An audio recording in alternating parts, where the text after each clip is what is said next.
But happily, Rainman out here by himself with that World TV title. Perhaps a genuine one-on-one match with Caprice Coleman.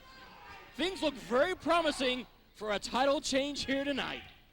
Well, if Caprice Coleman has it in him to defeat the World Television Champion, who many would argue is the best wrestler on television today, tonight is going to have to be his opportunity. Caprice Coleman has not to worry about the odds of Azrael at ringside, Iceberg, Jeff G. Bailey, anybody from the NWA Elite. Hell, Justice, hell, he's not around either, which is great. No member of the Elite is allowed at ringside.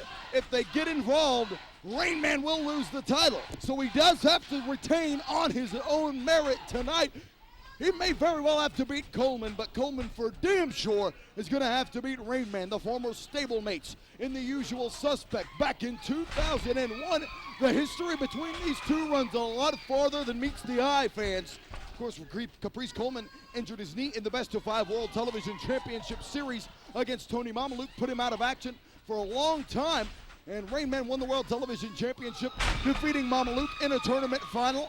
And now Coleman never was pinned for the belt. He never lost the World TV title. And tonight, he's coming to regain what he believes, and many of us believe, is rightfully his. Going for the thermal shock early is Coleman. Rainman catches him. Dark City Bomb. Rainman has been on the receiving end of the thermal shock before. He does not want to be there again. And it's very unusual for Caprice Coleman to dust off that move so early on in a matchup. But then again, the element of surprise might be key in this encounter. The thing about the thermal shock for Coleman is that he can literally hit it from anywhere. He's got several different positions and ways he can go into the maneuver. He can catch it with it like that, and anytime he hits it, it's usually good for a knockout. Double underhook suplex by the Soul Assassin. The World Television Champion wasting no time going to work here against Caprice Coleman. Caprice Coleman knows the eyes of the Wildside fans are on him at the moment to perhaps derail Rainman. Oh my goodness. What was Coleman after there? Regardless, look at Rainman crumbled in a heap. Oh, only had a 2 count out of that. Big charging clothesline, leveling the challenger here this week on NWA Wildside. Rainman with a big clothesline, and Rainman favoring the shoulder now. He may have injured it on that exchange when Coleman dropped him. Big Dory Funk-like forearm. And he learned that from the master. I'm sure Dory Funk Jr. is kicking himself to this very day. In fact, he taught the Soul Assassin that. Yeah, thanks a lot, Dory Jr. Yet another legend that Jeff G. Bailey convinced a student to turn on. Much like Abdullah the Butcher and Iceberg, Dory Funk Jr. was really having a joy teaching the Soul Assassin down in Florida at his Funkin' Dojo. And Jeff G. Bailey got him to learn that everything that Dory had to teach him, and then Rainman turned on it. It doesn't surprise me, though. Not in the least. Yeah, that's pretty much the way Bailey likes him. Boy, fists are flying in the face of the Soul Assassin. Roll up. Coleman almost had a 3 count, but he did not escape the Yakuza kick from the Soul Assassin. Oh, Rainman saluting his Asian heritage. Yeah, no subtext there. This Rainman's a piece of work. But you can't argue with success. I mean, how many months has this guy held on to the World TV Championship? God, it's like 8 months now? He is getting up there. He won the title in early December in a tournament final, defeating Tony Mamaluke. Yeah, it's 9 months now. It's almost 9 months that he is entering as World Television Champion. He's been very unbeatable, but that has been much spine splitter. And that could be the deciding factor. No. Well, I tell you, you can count on a malformed hand the number of people who have kicked out of a spine splitter.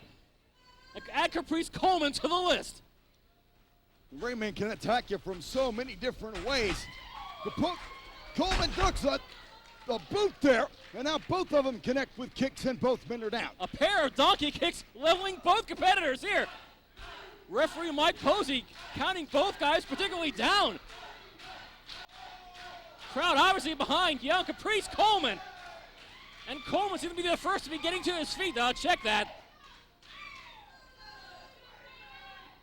Both men utilizing the 10 count. And there's the elevated flatliner. from Caprice Coleman. But Coleman in no shape to make a pin attempt. Coleman, I don't know if you realize, he just rolled onto the bottom rope. The solo assassin has been knocked loopy. Can barely stand on his own 2 feet. Oh dear. Rainman just pulled in Mike Posey to get leveled by Caprice Coleman, who was obviously aiming for Rainman. Obviously not Posey. Oh, for Pete's sake. Well, we've seen this before. Corkscrew drop kick from Rainman. He sent Coleman reeling with that one. See how Coleman landed? His body twisted like a piece of saltwater taffy. But no referee. Oh, wait a sec. Rainman has grabbed the World TV title belt. We've seen a version of this recently too, haven't we? Chicanery is afoot, but Caprice Coleman, he just punched Rainman, and he's got the World Television title.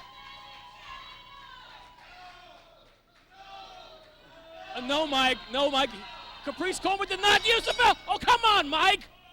Wait a second here. Posey believes that Caprice Coleman used the world title belt on Rainman. Come on, Mike Posey. That wasn't even the case at all. Very, very poor officiating decision from Mike Posey. Perhaps it was a decision made at the heat of the moment.